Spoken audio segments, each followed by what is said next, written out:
जय हिंद दोस्तों, मैं अमित और आप हैं अमित एजुकेशन सेंटर 21 के साथ। दोस्तों आज हम लोग फिर से उपस्थित हो चुके हैं भूगोल के वीडियो में। और आज के भूगोल के वीडियो में हम लोग ये समझेंगे, है ना, कि हमारे पूरे भारत भर में जो कोयला का भंडार है, जो पूरे भारत भर में कोयला क्या है, भंडार है, जो समस्त भंडार है, हाँ, इस समस्त भंडार को कितने भागों में बांटा गया है ना।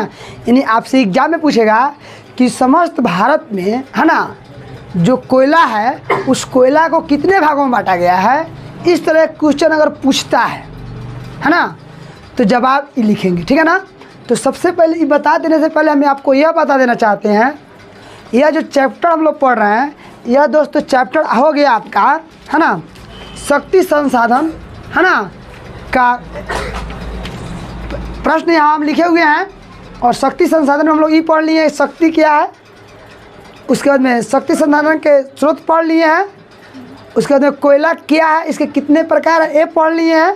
और आज के वीडियो में पढ़ेंगे हमारे भारत में जो समस्त कोयला का भंडार है, यह कितने भागों में बांटा गया है।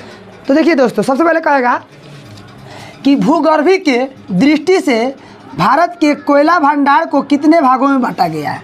भूगर्भिक का मतलब है भूमि के गर्भ में, यानी भूमि के अंदर जो समस्त भारत में कोयला है, उस कोयला को कितने भागों में बांटा गया है। तो दोस्तों कहिएगा आप 2 भागों में, इस तरह लिखिएगा, भूगर्भिक दृष्टि से भारत के कोयला भंडार को 2 भागों में बांटा गया है। जो हम शॉर्ट में आंसर 2 भागों लिख दिए, ठीक है ना, कोई डाउट नहीं है। आपसे ऑब्जेक्टिव भी पूछेगा कि, है ना, समस्त भारत में जो कोयला का भंडार है, इसे कितने भागों में बांटा गया है, 2। ऑप्शन में से पूछेगा आपसे, तो आप क्या बोलेंगे, 2। क्या बोलेंगे, 2। सबसे उसका नाम सुन लेते हैं। पहला का नाम है दोस्तों गोंडवाना समूह, और दूसरा का नाम है टर्शियरी समूह, है ना। पहले का नाम है गोंडवाना समूह और दूसरे का नाम है टर्शियरी समूह, है ना। पहले का नाम दोस्तों क्या है, गोंडवाना समूह, और दूसरे का नाम क्या है,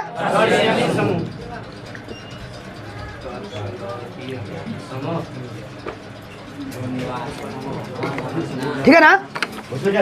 तो दोस्तों गोंडवाना समूह और टर्शियरी समूह कितने भागों में बांटा गया, 2। अब पढ़ लेते हैं कि गोंडवाना समूह क्या है, गोंडवाना समूह क्या है, इसके बारे में। तो दोस्तों हम गोंडवाना समूह पूछेगा कि गोंडवाना समूह, है ना, कोयला का जो भंडार है, इसका क्षेत्र का वर्णन करें, या क्या है ना, इसमें कितने कोयले पाए जाते हैं, या कह देगा कितना वर्ष पुराना है।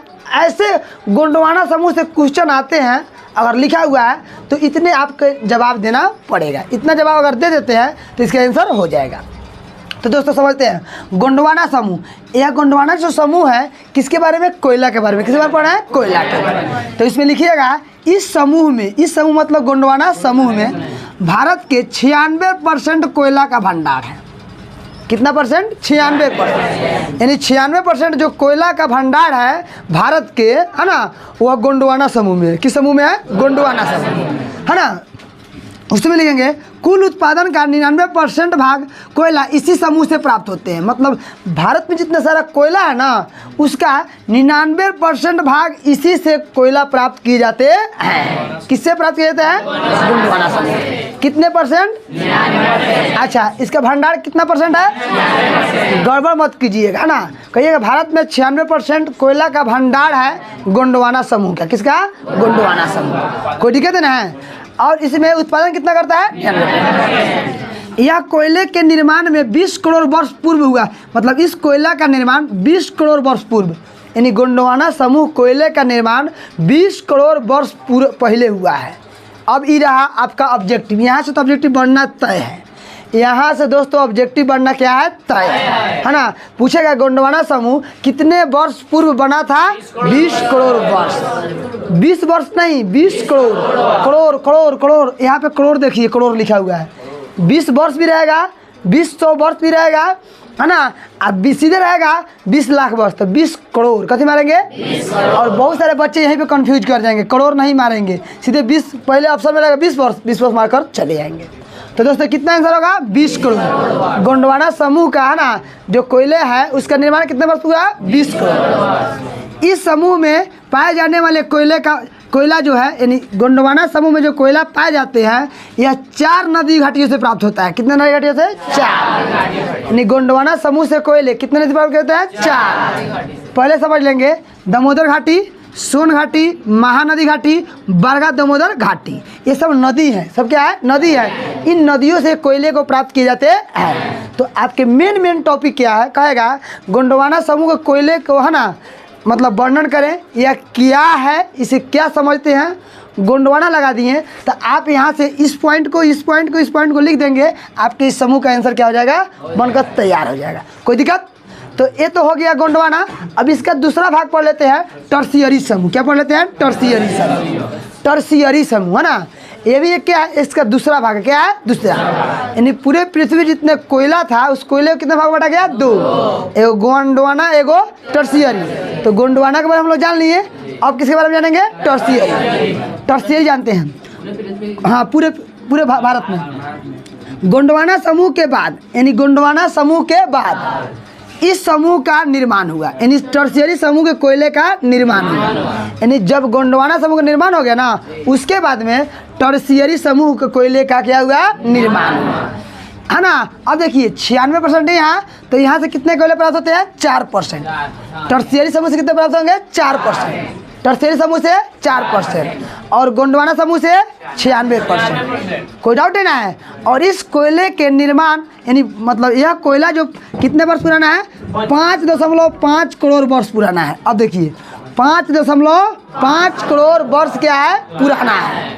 ये कितना वर्ष पुराना है? 20 करोड़ वर्ष। आई 5.5 करोड़ वर्ष क्या है? पुराना। तो टर्शियरी में ज़्यादा याद करने की जरूरत नहीं है, सीधा कहेंगे है ना गोंडवाना समूह के बाद में है ना टर्शियरी समूह कोयले का क्या हुआ? निर्माण हुआ।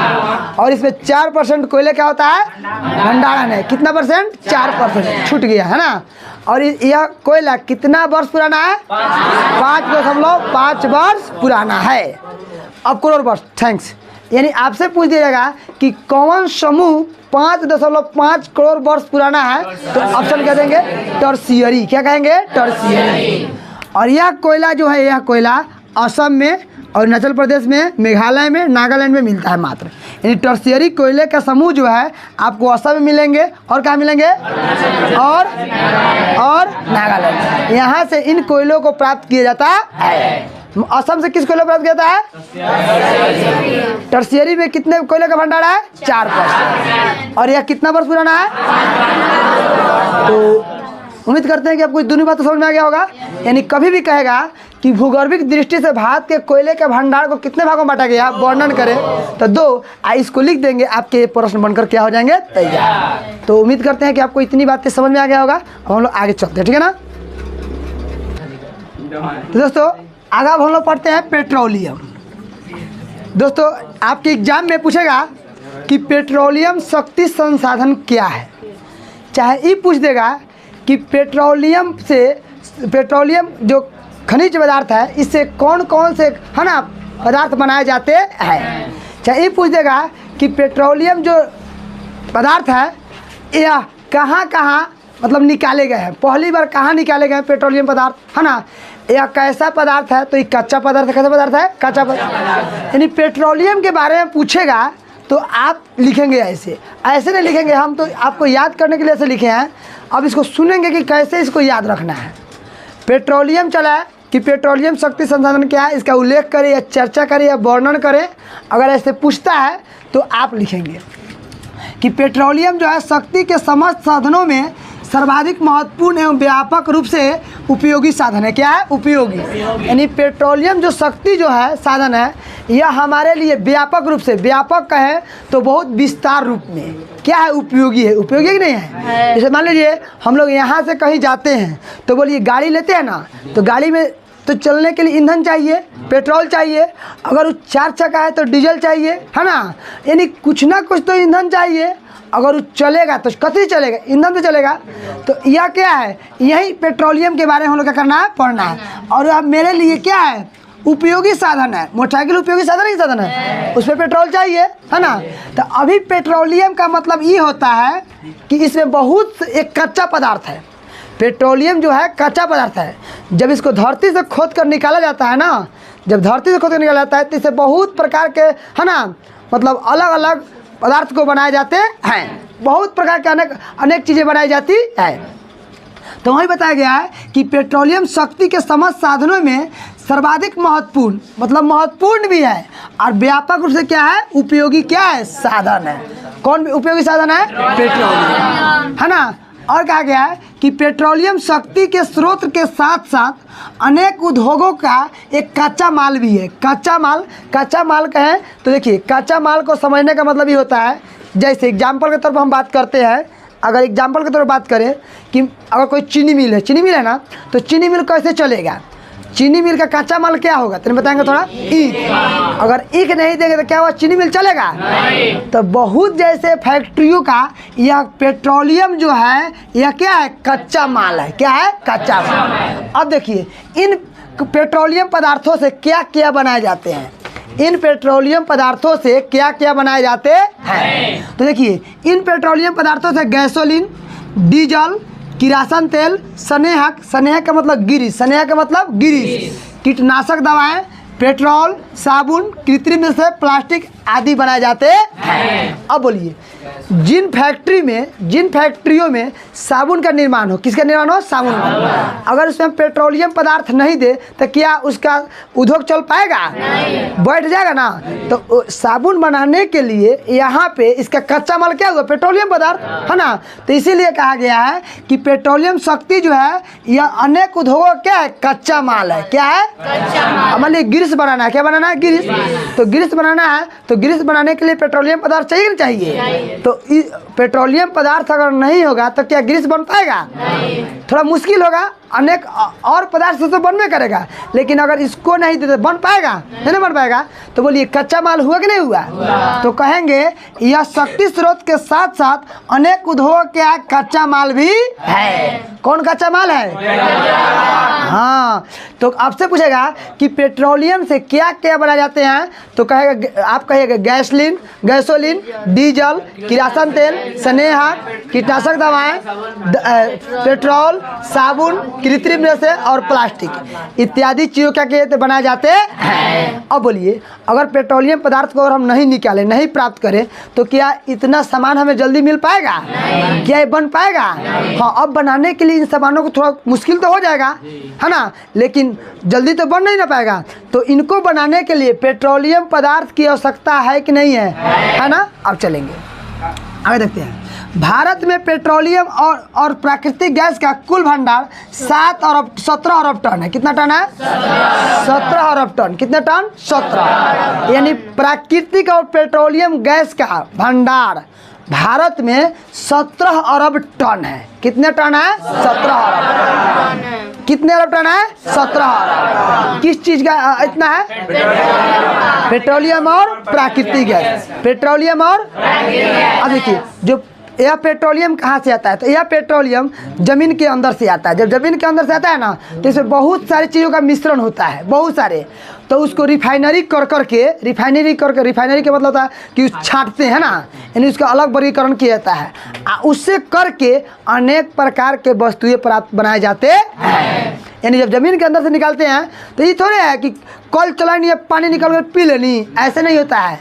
उसको पहले पेट्रोलियम पदार्थ निकलता है, उसको फिर ले आकर मशीन में रिफाइनरी करते हैं। रिफाइनरी करने के बाद में पेट्रोल अलग जाएगा, फिर उससे डीजल अलग बनेगा, किरासन तेल अलग बनेगा, दवा अलग कोई रिफाइनरी होकर बनेगा। अनेक प्रकार के सामान अलग अलग बनना शुरू हो जाएगा। अब बताइए, एगो पेट्रोलियम पदार्थ नहीं निकाला जाएगा तो क्या इतना चीज़ बन पाएगा? नहीं बन पाएगा। तो वही बताया गया है ना। प्राकृतिक गैस का मतलब है, प्राकृतिक गैस हो गया मतलब जैसे आप यहाँ मिला लीजिए ये वाला, जैसे क्या नाम, आप लोग गैस यूज नहीं करते हैं, घर में यूज करते हैं, LPG, है ना, और सारे गैस, ये सारे भी इन्हीं से बनाए जाते हैं, है ना, पेट्रोलियम से ही बनाए जाते हैं सारे कुछ। तो इसका कितना है भंडार? 17 अरब टन। कितना टन है? 17 अरब टन। भारत विश्व का मात्र 1% पेट्रोलियम उत्पादन करता है। भारत जो है जितना विश्व में उत्पादन होता है ना, जितना विश्व में उत्पादन होता है ना, उसका 1% कौन उत्पादन करता है? यानी विश्व का भारत कितना परसेंट गैस और पेट्रोलियम पदार्थ का उत्पादन करता है? 1%। याद रखिए कितना परसेंट? 1%। अब चलिए, भारत में प्रथम बार 1866 ईस्वी में असम घाटी में तेल के कुएं खोदे गए। यानी भारत के असम जो एक राज्य है उसमें पहली बार, सबसे पहले कहीं तेल का कुआं नहीं था तो कहाँ था? असम में। यह कब खोदा गया? 66 में। यानी आपसे पूछेगा कि पेट्रोलियम पदार्थ प्राप्त करने के लिए है ना, भारत के किस राज्य में कुएं खोदे गए? असम में। कब खोदे गए? 66। कब खोदे गए? 1866। अब असम के बाद में दूसरी डिगबोई में खोदेगा। कहाँ खोदेगा? डिगबोई। और ये कब खोदेगा? पहली बार कहाँ खोदेगा? और दूसरी बार डिगबोई। और तीसरी बात है ना, खंभात में। कहाँ? खंभात में 1959 में। यानी पहली बार कहाँ खोदेगा? कहाँ खोदेगा? असम में। और कब खोदेगा? और पूरे भारत का है ना, भारत जो है विश्व का कितना कितना परसेंट? भारत में कितना परसेंट है ना पेट्रोलियम पदार्थ का भंडार है? अरे मारेंगे ना, 17 अरब टन है ना। उसके बाद में चौथा है ना, 1975 में मुंबई में। कहाँ को पता लगाया गया? मुंबई। यानी आपको चारों पता होना चाहिए। पहली बार कहाँ? दूसरी बार, तीसरी में और चौथा में। यानी आपसे पूछेगा पेट्रोलियम के बारे में, इतने लिख देंगे आपके जवाब क्या हो जाएंगे? तैयार। तो उम्मीद करते हैं कि पेट्रोलियम पदार्थ समझ में आ गया होगा। अगला देखते हैं, अगर क्या है? तेल परिष्करण केंद्र। दोस्तों सबसे पहले जानते हैं कि ये क्या है? परिष्करण केंद्र है क्या? परिष्करण का मतलब क्या होता है, इसके बारे में जानते हैं। सभी कोई मेरे बात को ध्यान सुनेंगे। एक मिनट। यहाँ पे पूछेगा कि तेल परिष्करण क्या है, चाहे इससे आप क्या समझते हैं, है ना। यह मतलब कोई चीज़ खाने वाला तो नहीं ना है, तो ये कोई खाने वाला चीज़ नहीं है। तेल परिष्करण का मतलब होता है तेल को शुद्ध करना। तेल को शुद्ध करना यानी जो तेल हम कुआं से निकालते हैं, खोद करके धरती के अंदर जो तेल निकालते हैं, वह तेल है ना अशुद्ध होता है। अशुद्ध कहे तो इसका मतलब ये होता है कि जो धरती से तेल निकाला, अगर उस तेल को डायरेक्ट मोटरसाइकिल में डाल कर अगर चला देंगे तो मोटरसाइकिल ये खराब हो जाएगा। तो सबसे पहले जब धरती के अंदर तेल निकाला जाता है तो इसे परिष्कृत किया जाता है। परिष्कृत मतलब होता है शुद्ध किया जाता है। क्या कहता है? शुद्ध। और इसी को शुद्ध करना तेल परिष्करण कहलाता है। क्या कहता है? तेल। तो आपसे हम पूछेंगे कि कुआं से जो ज़मीन के अंदर से जो तेल निकाले जाते हैं वे शुद्ध होते हैं कि अशुद्ध होते हैं? वे शुद्ध कब होते हैं? जब उसे परिष्कृत कर दिए तब क्या होते हैं? शुद्ध।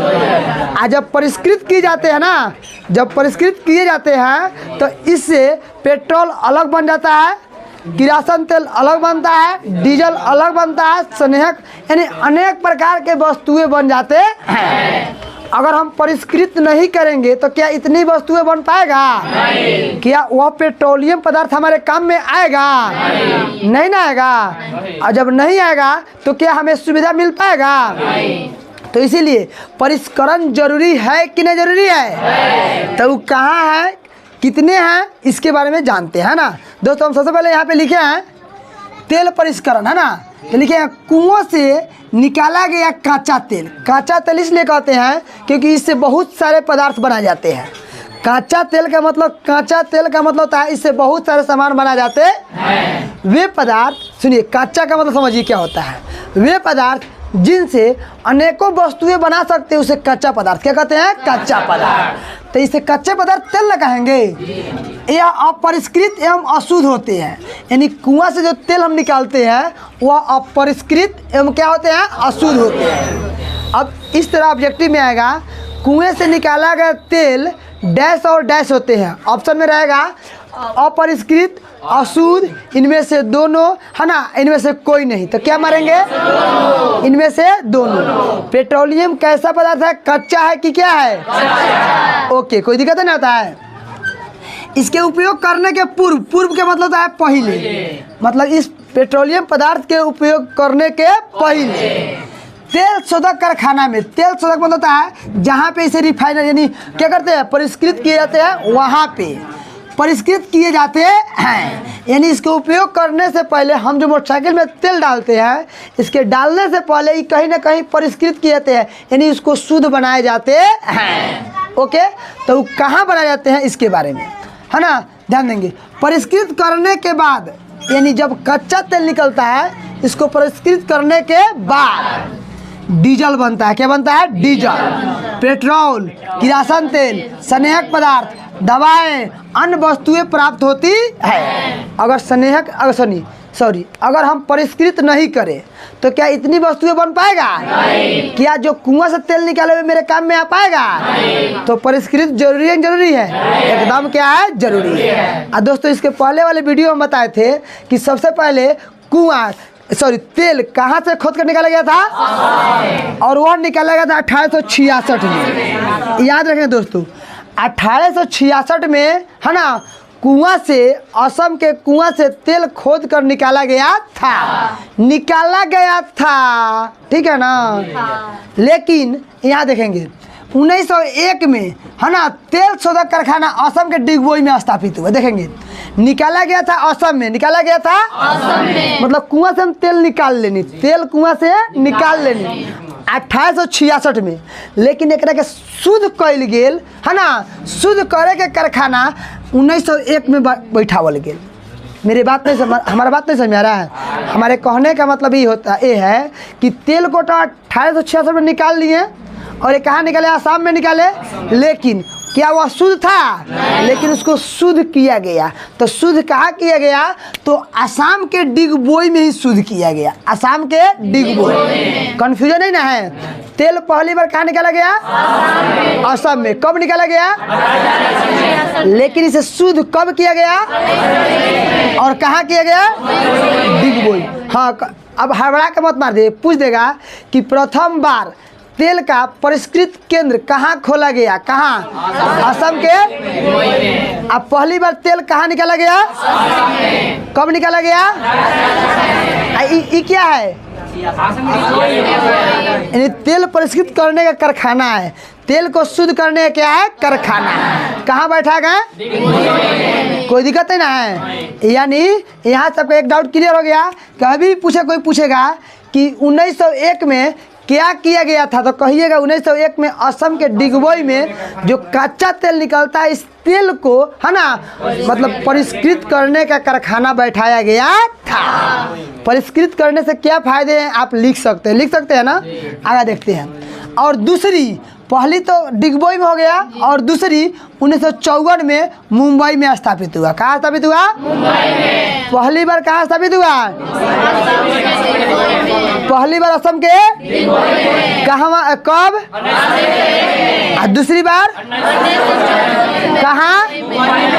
लेकिन आज हमारे देश में कितने? 18 परिष्कृत केंद्र कार्य कर रही है। 18 कितने? यानी आधुनिक समय में, अभी के समय में हमारे देश में कितने परिष्कृत केंद्र हैं? और सबसे पहले कहाँ खोला गया? दूसरी बार आज कितने परिष्कृत केंद्र हैं? परिष्कृत के मतलब समझ गए क्या होता है? ओके, थैंक्स, आप लोग नोट कर लेंगे, है ना।